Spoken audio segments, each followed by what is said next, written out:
Okay guys, let's go. We're going to be talking about Rupert Lowe, Restore Britain. Now, nationalists, call them ethno-nationalists, call them English nationalists, call them British nationalists are going to react to Rupert's recent ball-dropping statement. Yeah, we'll play it in a couple of minutes.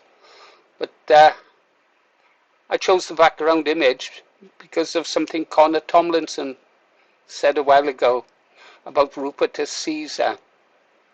Well, I'm just wondering if the dice are out, if the dice are rolling, if there's people in the wings, overweight to a man, they have that mean and hungry look. Yeah, Rupert is saying some strange things these days, isn't he? Can't help but wonder if he's been got at. I mean, there was a time when Tommy was good, and then he changed suddenly, didn't he? Nick Griffin, he changed suddenly.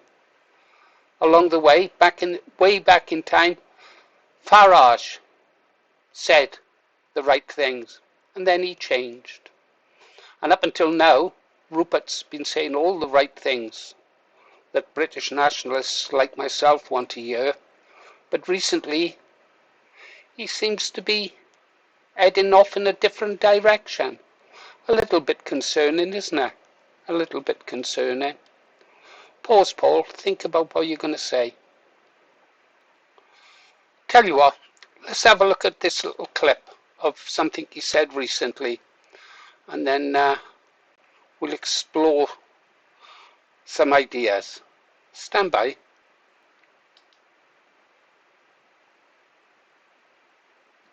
Let's try that again. He has Muslim worship at Windsor and things. I mean, he's certainly very keen to propagate a multicultural society, which again I have no problem with if people integrate and they accept the prevailing laws and culture of the people they come and live amongst. One more time.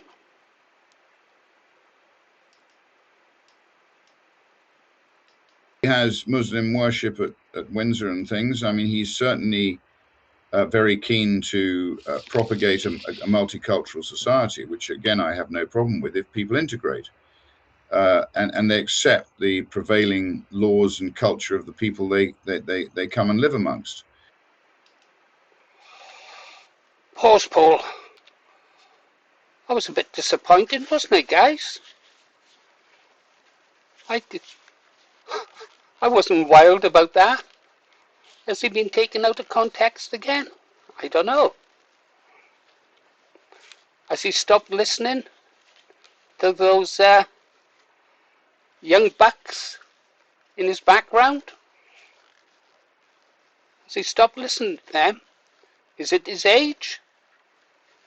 During the Second World War, Germany replaced a lot of senior frontline officers with younger men because younger men tend to be more proactive, more aggressive. Yeah. Rupert's done a fantastic job so far, hasn't he? He's really woke the country up. His inquiry, brilliant. His questions in Parliament, superb. He's done a fantastic job, and I followed him all the way.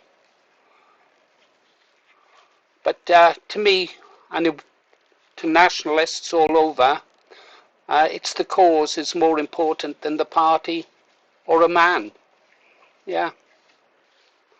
Perhaps people like Connor Tomlinson, who compared Rupert to Caesar, are in the background thinking, well, he's done a great job, he's a good man, but perhaps it's time for someone better, someone who's prepared to go a bit harder. Yeah, Rupert shifted the Overton window like nobody else could. Anyhow, that said, I thought I'd have a look into just how Restore Britain could replace their leader,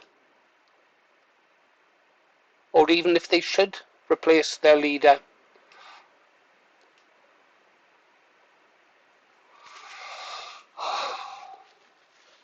I'm not saying that this is happening, but you can bet there's people thinking it. You can bet. If I'm thinking it, others are.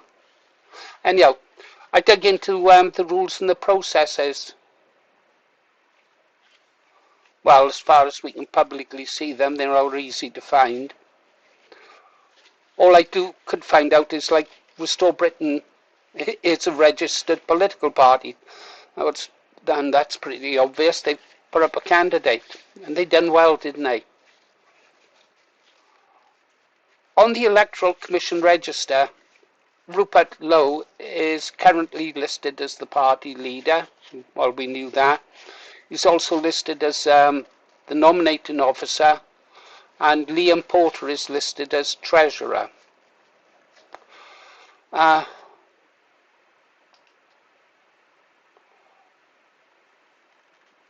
Electoral Commission, well, they don't choose a party leader. That's an internal matter for the party itself. So if members of Restore Britain ever wish to change its leader, the party would have to follow its own internal constitutional rule book. And the Constitution should set out who has the power to make that decision. It could be the membership, it could be a party board, a bit like Advanced UK tried. It might be an executive committee. It could be a different structure entirely. And to be honest, despite a lot of digging, and perhaps some of you who know could tell us, I personally haven't been able to find anything on how Restore Britain's constitution that clearly explains how a leadership election or leadership change would work. The only thing that's publicly available, at least that I could find, is the party's membership terms and conditions. And those terms simply say that members may take part in local, national Restore Britain activities, including campaigns, meetings, events. But I couldn't find anything there that clearly states that ordinary members have a vote in choosing or removing the party leader. Members should have a say in deciding the party leader, I believe. It also protects the party leader against coups, the kind we saw in the BNP, and before that in the National Front. Anyhow, because I couldn't find it, that doesn't mean to say that members like myself don't have a right. It just means I can't confirm it from what is currently available to the members and to the public. I suppose once the party did make an internal decision, the next step would be administrative. Restore Britain then would have to notify the Electoral Commission that the registered leader had changed. The Commission would then update the public register. I'm having a look at the rules, how it works, assuming the paperwork was properly completed. So, how could Restore Britain replace Rupert with a better man, if they have a better man?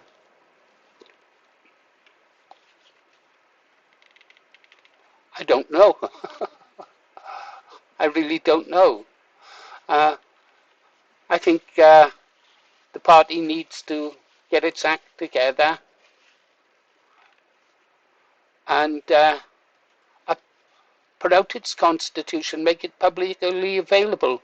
We just can't say whether a future leader would be chosen by the members, by the leadership team, by a board, or some other mechanism. Anyhow, what do I think? Pause, Paul. What do I think? I wouldn't like to see Rupert replaced. He's done a great job. But if he's starting to think about a U-turn, and these recent statements have been to gauge the mood of the people, then he'd better learn from people questioning him over it. It would be a big mistake to lose the support of nationalists. A real big mistake. Nationalists are the spine in any political party, and Restore Britain is going to need a big, strong spine of steel for what is coming. Anyhow, a depressing video to start the day on, isn't it? A depressing video to start the day on. Rupert, or any advisors who watch this video, have a word with Rupert. Drop a word in his shell like, and tell him he should listen to the people, and the people are the nationalists. Been listening to Paul Morris, the Green Arrow. See you on the next one.